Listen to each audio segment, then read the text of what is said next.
नमस्कार दोस्तों, स्वागत है आपका मेरे YouTube channel exam point by Hargovind में। और आज हम पॉलिटी का 14वां लेक्चर डिस्कस करेंगे, जो कि राज्य के नीति निर्देशक तत्व के बारे में होगा, जिनको हम directive principle of state policy भी कहते हैं और शॉर्ट में इनको DPSP भी कहा जाता है। तो बेसिक से हम स्टार्ट करते हैं और ये लेक्चर आगामी UP PCS प्री एग्ज़ाम और UP लेखपाल एग्ज़ाम और विभिन्न स्टेट एग्ज़ाम जैसे MP PSC, BPSC और RPSC यानी राजस्थान PCS, तो इन सभी एग्ज़ाम के पर्सपेक्टिव से इम्पॉर्टेंट है। तो चलिए डिस्कशन स्टार्ट करते हैं। सबसे पहले हमारा फोकस रहेगा कि राज्य के नीति निर्देशक तत्वों का हम बैकग्राउंड जान लेते हैं क्या है। देखो, राज्य के नीति निर्देशक तत्वों का जो बैकग्राउंड है, हमारे संविधान में इसको लिया गया है आयरलैंड से। आयरलैंड के संविधान से हमारे संविधान में आया है ये। और कई बार एग्ज़ाम में पूछा भी गया है कि राज्य के नीति निर्देशक तत्व कहाँ से लिए गए हैं, तो उसका ऑप्शन आयरलैंड सही हो जाता है। उसके अलावा अगर आयरलैंड में भी अगर इसके मूल की बात की जाए, मतलब कि कहाँ से इसकी स्टार्टिंग हुई थी, जैसे फंडामेंटल राइट्स को माना जाता है ब्रिटेन के 1215 के मैग्ना कार्टा से, उसी प्रकार राज्य के नीति निर्देशक तत्वों को स्पेन से माना जाता है। इसकी प्रारंभ हुआ था, सबसे पहले स्पेन में इसका प्रारंभ हुआ माना जाता है। और स्पेन से ये ट्रांसफ़र होकर, मतलब स्पेन से ग्रहण किए थे आयरलैंड से, और आयरलैंड से हमारे इंडिया ने इनको ग्रहण किया। तो ये क्वेश्चन बन जाता है, आपको याद रखना है। उसके बाद संविधान के किस भाग में इनका वर्णन किया गया है, जिस प्रकार से संविधान के तीसरे भाग में फंडामेंटल राइट्स हैं, यानी FR जो है हमारे, वो फंडामेंटल राइट्स जो हैं वो तीसरे भाग में हैं। तो उसी प्रकार राज्य के नीति निर्देशक तत्वों को अगले भाग यानी भाग 4 में रखा गया है। और इनके जो आर्टिकल्स हैं वो 36 से आर्टिकल 51 यानी 36 से 51 तक के जो आर्टिकल हैं वो राज्य के नीति निर्देशक तत्व से हैं। ठीक है। उसके बाद इनकी इम्पोर्टेंस क्या है? इनकी इम्पोर्टेंस ये है कि जब भी राज्य यानी स्टेट जब भी कोई कानून बनाएगा या कोई पॉलिसी बनाएगा, स्टेट में दोनों शामिल होते हैं, यूनियन गवर्नमेंट और स्टेट गवर्नमेंट। देखो, जब भी यूनियन गवर्नमेंट या स्टेट गवर्नमेंट कोई पॉलिसी बनाएगी या कोई लॉ बनाएगी, तो उन पॉलिसी या लॉ को बनाने में DPSP की इम्पोर्टेंस रहती है। DPSP को क्या रखा जाता है, या मतलब फोकस में रखा जाता है, या हम कहें कि DPSP को प्रोवाइड कराने के लिए उन लॉ और कानूनों में और उन पॉलिसीज़ में जो भी प्रावधान किए जाते हैं, उनमें DPSP इम्पॉर्टेंट होते हैं, यानी directive principle of state policy. ये देखो, राज्य को एक बेसिक फ्रेमवर्क प्रोवाइड कराते हैं कि आपको अपनी जनता को, अपने नागरिकों को ये फैसिलिटीज़ प्रोवाइड करानी है। अभी हम डिस्कस करेंगे आर्टिकल्स को कि कौन से आर्टिकल में कौन सा नीति निर्देशक तत्व है। उससे पहले हम एक जो वर्ड है वो काफ़ी इम्पॉर्टेंट है कि फंडामेंटल राइट्स और DPSP को मिलाकर किस संविधान विशेषज्ञ ने संविधान की मूल आत्मा कहा है। तो फंडामेंटल राइट और DPSP यानी directive principle of state policy, इनको मिलाकर ग्रेनविल ऑस्टिन एक संविधान विशेषज्ञ हैं, इन्होंने संविधान की मूल आत्मा कहा है। देखो, जिस प्रकार से आर्टिकल 32 को डॉक्टर भीमराव अम्बेडकर ने संविधान की आत्मा कहा है, उसी प्रकार ग्रेनविल ऑस्टिन ने फंडामेंटल राइट्स और DPSP को संयुक्त रूप से संविधान की मूल आत्मा कहा है। और अब हम राज्य के नीति निर्देशक तत्वों की विशेषताएं जान लेते हैं शॉर्ट में। देखो, राज्य के नीति निर्देशक तत्वों की विशेषताएं ये है कि जब भी राज्य कोई लॉ या पॉलिसी बनाएगा, हमने डिस्कस किया, तो उनमें राज्य के नीति निर्देशक तत्वों को ध्यान में रखेगा। उसके बाद आधुनिक लोकतंत्र के लिए राज्य के नीति निर्देशक तत्व इम्पॉर्टेंट हो जाते हैं, क्योंकि नागरिकों के विकास के लिए ये काफ़ी इम्पॉर्टेंट हैं। इसमें नागरिकों के लिए डेवलपमेंट की बात की जाती है, उनको आजीविका की बात की जाती है, उनको समान वेतन की बात की जाती है, समान नागरिक संहिता की बात की जाती है राज्य के नीति निर्देशक तत्वों में। तो आधुनिक लोकतांत्रिक व्यवस्था में ये आर्थिक, सामाजिक और राजनीतिक विषयों को इम्पोर्टेंस देते हैं, इसलिए ये काफ़ी इम्पोर्टेंट हैं। उसके बाद ये नॉन जुडिशियल हैं, यानी गैर न्यायोचित हैं। इनको लागू करने के लिए कोई व्यक्ति न्यायालय नहीं जा सकता। इस लाइन को हम कैसे समझेंगे? जैसे फंडामेंटल राइट्स का अगर वायलेशन होता है तो व्यक्ति क्या सुप्रीम कोर्ट जा सकता है और हाई कोर्ट जा सकता है। ठीक है, पहले हाई कोर्ट जा सकता है, फिर सुप्रीम कोर्ट जा सकता है। लेकिन अगर राज्य DPSP को पॉलिसी और लॉ में शामिल नहीं करता है, तो किसी भी व्यक्ति को हाई कोर्ट या सुप्रीम कोर्ट या अदर कोर्ट, किसी भी कोर्ट में जाने का कोई भी अधिकार नहीं है। कहने का मतलब ये है कि DPSP और एफआर में यही अंतर है कि एफआर जो है हमारे फंडामेंटल राइट्स जो होते हैं वो न्यायोचित होते हैं, उनके लागू करने के लिए व्यक्ति न्यायालय जा सकता है, जबकि डीपीएसपी के लिए व्यक्ति न्यायालय नहीं जा सकता है। ठीक है, ये हुआ हमारा तीसरा पॉइंट।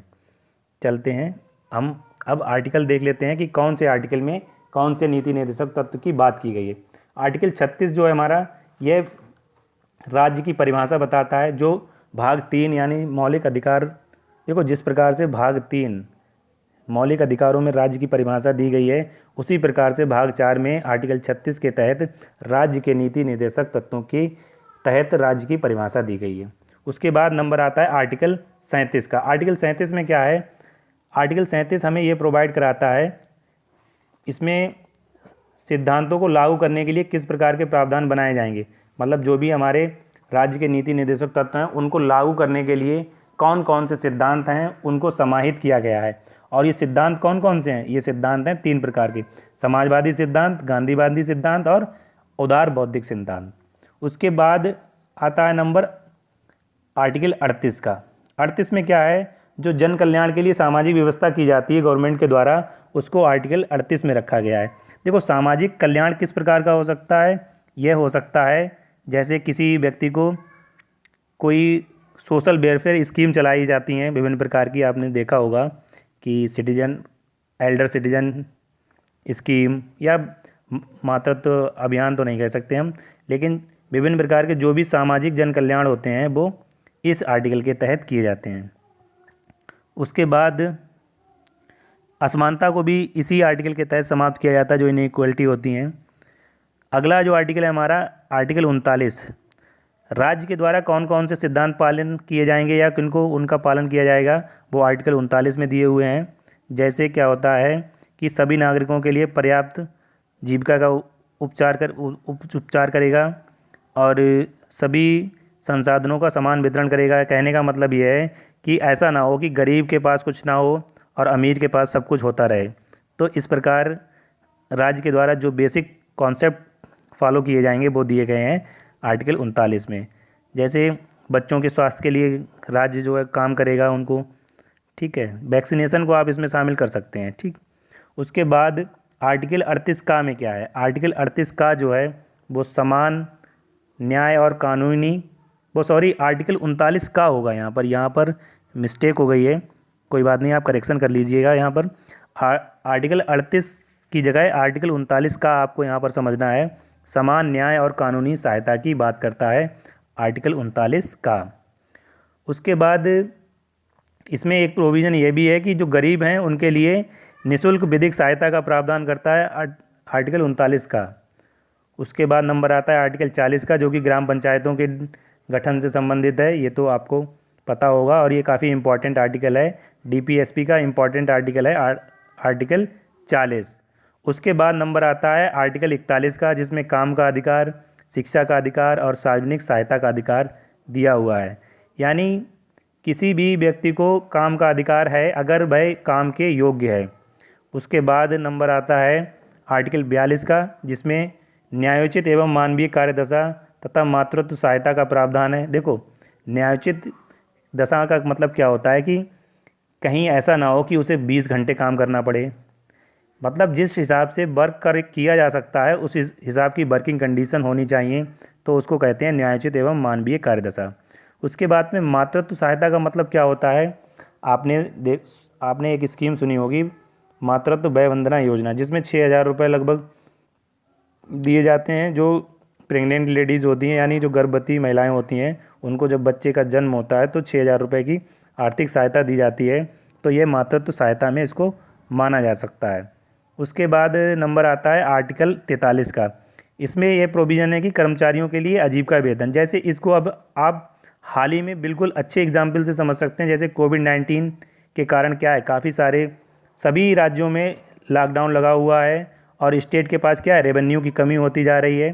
अब रेवेन्यू की कमी होती जा रही है, लेकिन उसके बावजूद कर्मचारियों का जो वेतन है गवर्नमेंट दे रही है।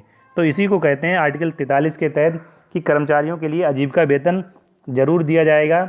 और विभिन्न प्रकार की जो सर्कमस्टेंसेस होती हैं ना डिफ़िकल्ट, तो उनमें भी उनको आजीविका तक का वेतन तो दिया ही जाएगा, मतलब जितना उनके जीवन के लिए पर्याप्त है। अगर कोई बहुत ही गंभीर या महामारी जैसी सिचुएशन अभी जैसे फैली हुई है, तो आपको याद रखना है कि आर्टिकल 43 जो है कर्मचारियों के लिए आजीविका वेतन का प्रावधान करता है।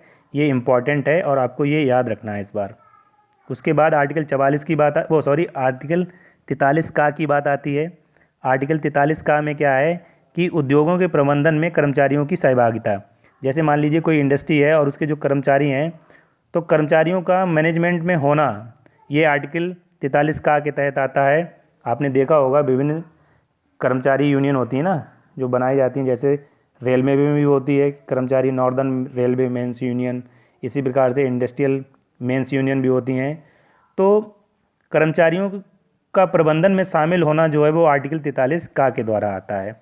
उसके बाद आर्टिकल 43 खा में क्या होता है, सहकारी समितियों को प्रोत्साहित करना। देखो सहकारी समितियां वे समितियां होती हैं जिनमें लोग कॉमन इंटरेस्ट के लिए एकत्र होते हैं, कोऑपरेट करते हैं। तो सहकारी समितियों को प्रोत्साहित करने के लिए राज्य काम करेगा। आर्टिकल 43 खा में ऐसा प्रावधान किया गया है। उसके बाद नंबर आता है आर्टिकल 44 का। ये भी इम्पॉर्टेंट है, मोस्ट इम्पॉर्टेंट आर्टिकल है। आर्टिकल 44 में क्या है, इसमें कॉमन सिविल कोड की बात की गई है, यानी समान नागरिक संहिता की बात की गई है। और हमारे देश में गोवा एकमात्र ऐसा स्टेट है जिसमें कॉमन सिविल कोड लागू है, यानी सभी के लिए एक समान कानून, सभी धर्मों के लिए। ऐसा नहीं है कि हिंदूज़ के लिए अलग कानून है, मुस्लिम के लिए अलग कानून है, और ईसाई कम्युनिटी है उसके लिए अलग कानून है, सिख के लिए अलग कानून है। देखो कॉमन सिविल सर्विस कोड का मतलब यही होता है कि सभी के लिए एक समान नागरिकता, एक समान कानून। जैसे जो भी प्रावधान हिंदूज़ के लिए हैं वही मुस्लिम के लिए हैं, वही सिखिज़ के लिए हैं, वही ईसाइयों के लिए हैं। ठीक है, तो इसको कहते हैं समान नागरिक संहिता। उसके बाद आर्टिकल 45 में एक प्रावधान इम्पॉर्टेंट है कि 6 वर्ष तक के बच्चों के लिए शिक्षा का प्रावधान करना। 6 वर्ष तक के बच्चों के लिए शिक्षा का प्रावधान करना, ये आर्टिकल 45 में दिया हुआ है, ये भी इम्पॉर्टेंट है। और इसको अब 21 का के तहत क्या कर दिया गया है, फंडामेंटल राइट्स बना दिया गया है। ये भी आपको याद रखना है। उसके बाद नंबर आता है आर्टिकल 46 का। आर्टिकल 46 में क्या है, इसमें यह लिखा हुआ है कि अनुसूचित जाति, जनजाति और कमज़ोर वर्गों के लिए आर्थिक सहायता और आर्थिक हितों को बढ़ाने के लिए उनकी मदद करना गवर्नमेंट के द्वारा। ठीक है, तो इसमें एससी और एसटी और विभिन्न जो वीकर सेक्शन है उनके लिए प्रमोट करने के लिए राज्य काम करेगा, शैक्षिक और आर्थिक हितों को।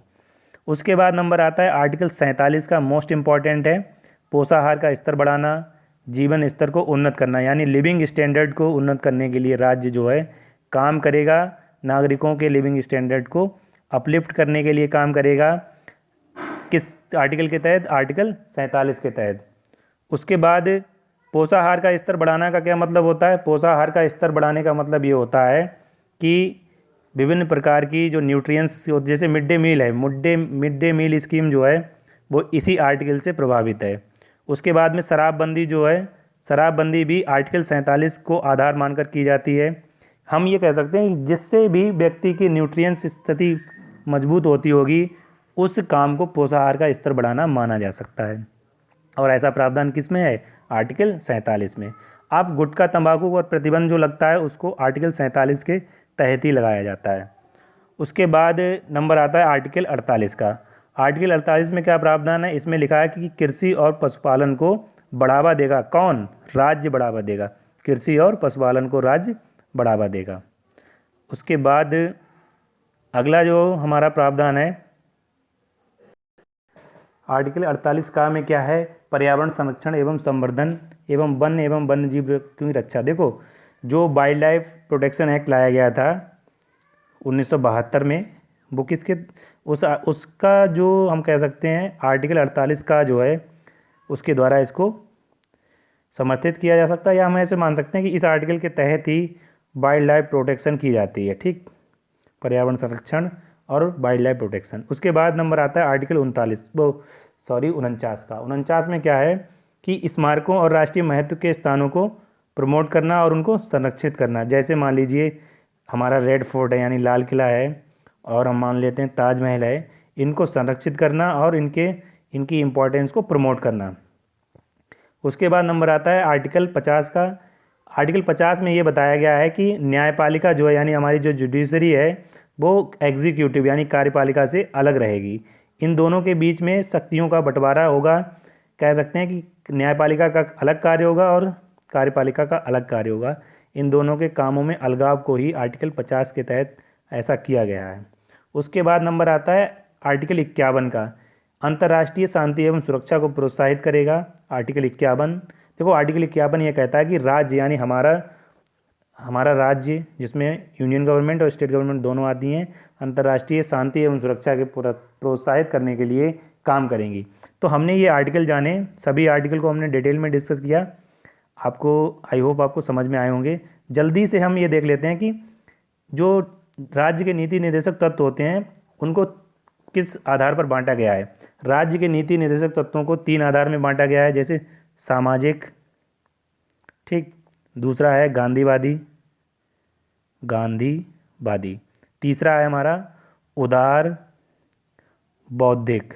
बौद्धिक का मतलब आप जानते होंगे, बौद्धिक का मतलब होता है इंटेलेक्चुअल। अभी हाल ही में इंटेलेक्चुअल प्रॉपर्टी राइट डे मनाया गया था, तो आपको पता होगा, ठीक है। तो समाजवादी सिद्धांत में कौन कौन से सिद्धांत आते हैं, जैसे अभी हमने डिस्कस किया था आर्टिकल 38, जिसमें दिया गया था कि सामाजिक कल्याण के लिए राज्य काम करेगा। उसके बाद आर्टिकल 39 का, जिसमें लिखा था कि समान न्याय और सभी के लिए निःशुल्क विधिक सहायता गरीबों के लिए प्रावधान कराई जाएगी। उसके बाद हमने जाना पोषाहार वाला जो प्रोग्राम था आर्टिकल 47 में, वह भी सामाजिक वाले में आ जाता है। जल्दी से हम देख लेते हैं गांधीवादी वाले में कौन कौन से आर्टिकल आते हैं। गांधीवादी वाले में आर्टिकल आता है हमारा 40 आर्टिकल, 1 मिनट इसको मिटा देते हैं।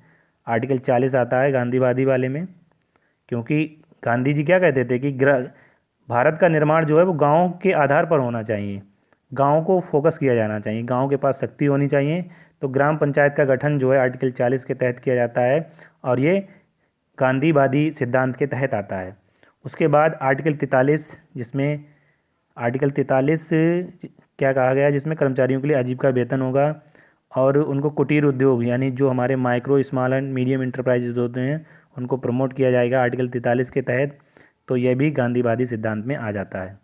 उसके बाद 47 भी आ जाता है पोषाहार को, क्योंकि गांधी जी भी मदिरा पान को प्रमोट करना नहीं चाहते थे, मतलब वो इनके खिलाफ थे, ठीक है। उसके बाद नंबर आता है हमारा उदार बौद्धिक कार्यक्रमों का या उदार बौद्धिक सिद्धांत का। उदार बौद्धिक सिद्धांत में आ जाता है सबसे पहले हमारा कॉमन सिविल कोड यानी CCC कह सकते हैं हम, समान नागरिक संहिता। उसके बाद आता है आर्टिकल 45, बच्चों के लिए शिक्षा अनिवार्य, 6 वर्ष तक के बच्चों के लिए शिक्षा का अनिवार्य प्रावधान करेगा राज्य। उसके बाद आ जाता है इसमें 48, कृषि एवं पशुपालन को बढ़ावा देना। उसके बाद आ जाता है हमारा पर्यावरण संरक्षण को बढ़ावा देना। उसके बाद राष्ट्रीय स्मारकों को बढ़ावा देना, 49 वाला आर्टिकल 49। उसके बाद न्यायपालिका और कार्यपालिका और अंतर्राष्ट्रीय शांति एवं सुरक्षा, ये सभी आ जाते हैं उदार बौद्धिक में।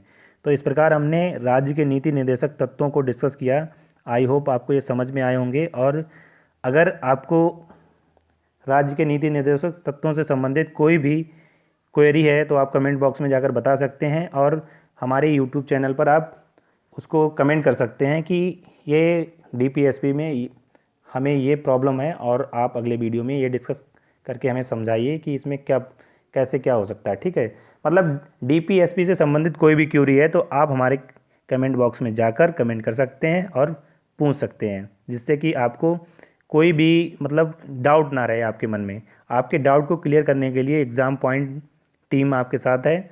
और अगर आप UPPCS प्री एग्ज़ाम की तैयारी कर रहे हैं तो आप इस पॉलिटी के जो हमारे जितने लेक्चर आए हैं उनको सभी को आप सीरियल बाय देखिए, जिससे कि आपका कॉन्सेप्ट जो है वो क्लियर हो जाए बिल्कुल। और अभी तक 14 लेक्चर डिस्कस किए जा चुके हैं। नेक्स्ट वीडियो में हम मिलेंगे फंडामेंटल ड्यूटीज़ के साथ। तब तक के लिए नमस्कार। और अगर आपको ये वीडियो अच्छी लगी तो लाइक, शेयर और कमेंट करें और हमारे चैनल को सब्सक्राइब करें। Thank you for watching.